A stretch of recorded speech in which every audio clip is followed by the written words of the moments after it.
cold open is a necessary shock to the system. It's refreshing to see those neon, commercialized stereotypes of the holiday stripped away so aggressively to reveal the grit underneath. The historical reality began on May 5, 1862. This was a fight for the survival of the Mexican Republic against the expansionist ambitions of the French Empire. This invasion was born in the financial vacuum of 1861. President Benito Juárez, the stoic face of the Republican resistance you see here, had just led his government to victory in the bloody Reform War, but he inherited a country that was entirely bankrupt. With no funds left, Juárez suspended all foreign debt payments for 2 years. It was a desperate practical measure, but it triggered an immediate reaction. Britain, Spain, and France all dispatched fleets to the Mexican coast to collect their debts by force. This is where the story pivots. While Britain and Spain eventually negotiated and withdrew their forces, France remained on Mexican soil. For Napoleon III, the debt was a useful pretext for a much larger imperial project. Napoleon III intended to exploit the chaos in North America to install a puppet monarch, Archduke Maximilian of Austria. His goal was to transform Mexico into a French client state, securing a permanent foothold in the Western Hemisphere. This plan relied on an internal betrayal. Defeated Mexican conservatives, eager to reclaim the power they lost to the liberals, provided the French with the maps and intelligence necessary to march on the capital. The film's visual language here is striking. The imagery of that heavy, Baroque brass key turning in the lock of a rusted gate effectively captures the weight of that betrayal. That warm, flickering candlelight from below underscores the influence of the old-world conservative elite as they literally opened the door to a foreign power. Waiting to pass through that gate was the French Expeditionary Force under General Lorenzez. These were elite veterans of campaigns in Algeria and Crimea, operating as an undefeated, highly disciplined military machine. This escalation transformed a colonial dispute into a struggle for the future of governance in the Americas, pitting the traditional European monarchy against the survival of a fledgling republic. To see the full scope of the danger, we have to look north.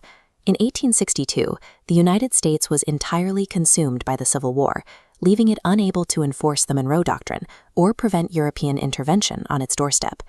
The Union Navy's blockade was successfully strangling the Confederacy's economy, but it was also cutting off the flow of cotton to the French textile industry, creating an economic crisis for Napoleon III. Napoleon's strategy depended on a specific timeline.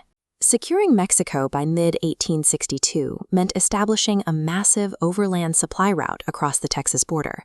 This pipeline provided a lifeline for the South, trading cotton for French weapons, granting the Confederacy recognition, and complicating the Union's victory.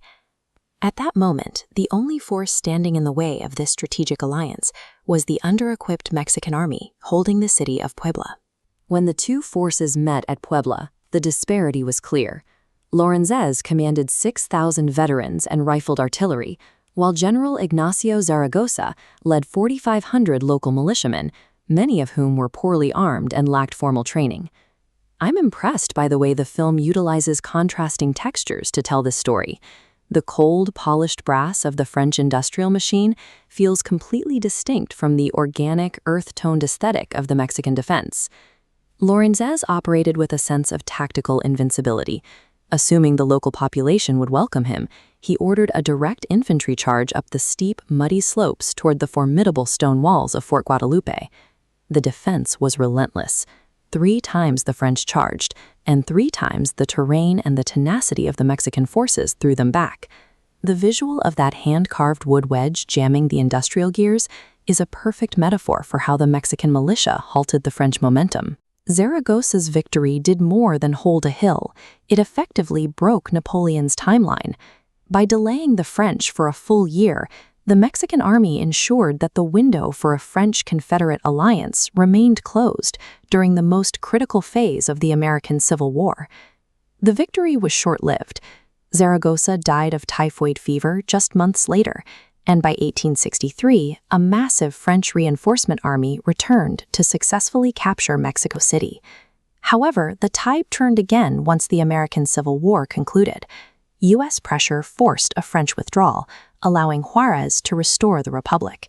In 1867, the imperial dream ended with the execution of Maximilian. The film's transition here is masterful, a single match cut of a spinning silver peso.